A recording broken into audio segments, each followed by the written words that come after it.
Walton Washing Machine. Simplifying life with hassle-free washing.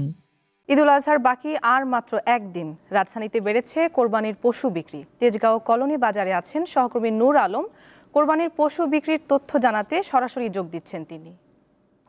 নূর, হাটে কোরবানির পশু সরবরাহ কেমন দেখছেন এবং দাম নিয়ে ক্রেতা বিক্রেতার প্রতিক্রিয়া কী?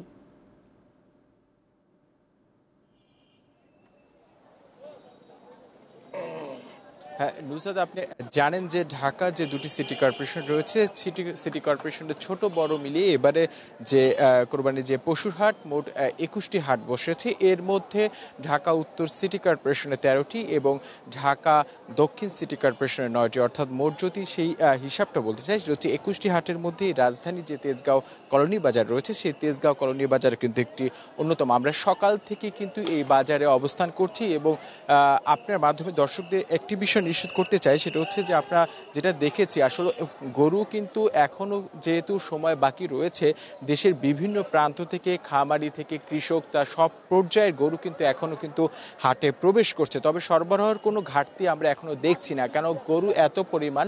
সেটা হচ্ছে মূল যে হাট, সেই হাট থেকেও কিন্তু সড়কের যে স্থান সেখানে কিন্তু গরু কিন্তু প্রবেশ করেছে এবং যারা এখানে ভলান্টিয়ার রয়েছে তারা একটি বিষয় নিশ্চিত করতে যাচ্ছে, যেমন যান চলাচলে যেন কোনো অসুবিধা না হয়, সেজন্য সবাইকে বলছে যে তারা নির্ধারিত যে মাঠ রয়েছে সেই নির্ধারিত মাঠেই কিন্তু আমরা কিন্তু মূল যে মাঠটি রয়েছে সেই মাঠে প্রবেশ করতে পারিনি। অর্থাৎ এই চিত্র দেখে বোঝা যাচ্ছে যে আসলে গরু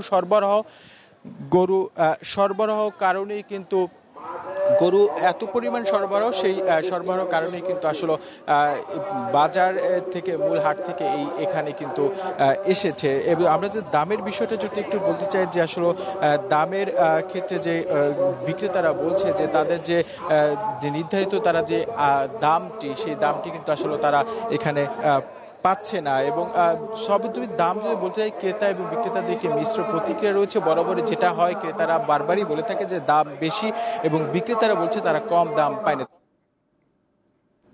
ধন্যবাদ আপনাকে।